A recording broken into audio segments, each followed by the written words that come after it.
Hey everybody, it's Skylar. If you're new here, please hit the subscribe button. If you are a mama or wanting to be a mom, if you're trying to conceive, or if you have kids already or one kid and you're trying to conceive your second or third or however manyth child that you are trying to get pregnant with, or if you like cleaning. I just posted a cleaning video, my very first cleaning video, and I'm very proud of it.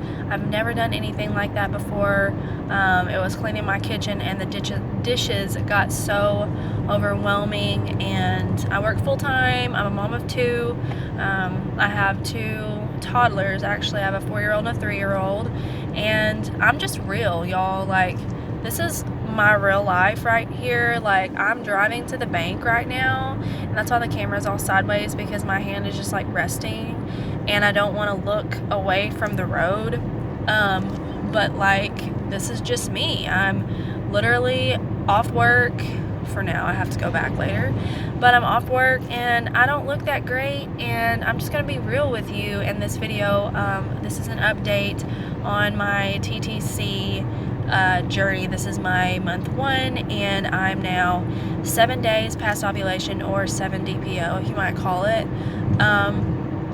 And I'm having such a hard time not symptom spotting. Like, but it's hard because I just got off birth control. I was on the pill, and I don't know if I'm getting off of birth control and like having weird symptoms because of the hormone changes, or if it's just like being like, I don't know if I'm pregnant, I don't know what's going on, but we did everything we needed to do to get pregnant, and you know, I'm 7 DPO now, and so I wanted to share with you what I've experienced this far, which, you know, I've been trying, like in the last couple of videos that I posted. One of them was the earliest pregnancy sign that nobody talks about, that I've literally never heard until I started doing some research, and I wanted to test it out for my own self with my own body, and if I was to get pregnant, see if it was true. And so, gosh, I had to turn the wipers on, and I don't want to take my hand off the steering wheel, obviously. But anyway, so I have been tracking my cervix, so that's the first thing I wanted to talk about. And so I have noticed some cervix changes. I don't know if you know this, but I'm not going to explain all of this because that was in my other video and it's just long and drawn out. So if you don't know anything about what I'm about to say, I'll try to link my other video down below if I can even remember, because I'm brand new at this, but I'm going to try to do that, and go watch that and you'll know what I'm talking about, and come back to this one. But anyway, so let me stop and get situated here. So I've been tracking my cervix, and basically your cervix is going to have an abbreviation SHOW, SHOW, whenever you're ovulating, and it's soft, high, open, and wet. And so that's what my cervix did around ovulation time. I used a period app, so it was pretty accurate about when I would have ovulated, like tracking, you know, cervical mucus, tracking cervix changes, things like that. And then if you're not pregnant, your cervix is supposed to, in your own speed of your own body, everybody's bodies are different, but that your cervix is supposed to get low and hard if you're going to start your period.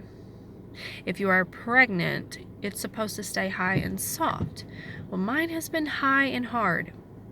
It went from soft at ovulation to high and hard. So I don't really know if it's like gonna soften back up if I was to be pregnant, or if it's just gonna get lower and stay hard and not be pregnant and then have a period. I don't know. I did want to share a little bit of my symptoms with you. Obviously I'm recording on my phone. Gosh, I need some makeup.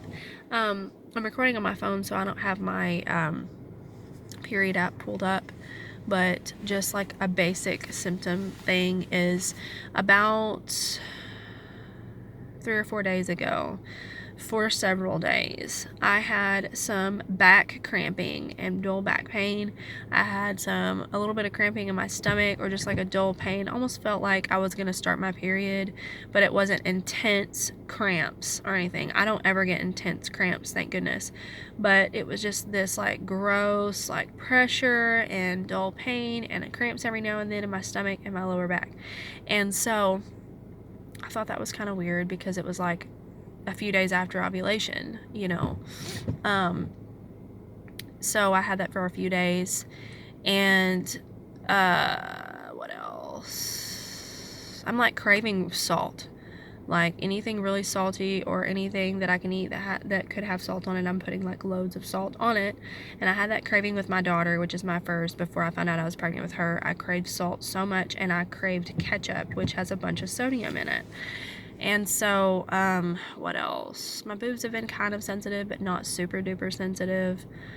So, of course, that could come later because it would still be extremely early.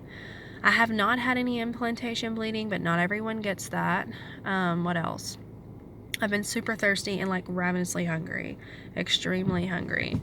And then whenever I go to get my period, I'm going to be like, why did I even think about all this? But that's what's so confusing about this whole situation, is that I literally am getting off birth control, so I feel like my body is just changing, and I don't know what the difference would be between my body just changing and having these different symptoms because it's hormone fluctuation, or if I'm actually pregnant. I don't know. And of course, I'm actually trying, so I'm watching for symptoms, I'm watching for body changes, cervix changes, things like that. So it's kind of hard not to symptom spot when you're trying to conceive.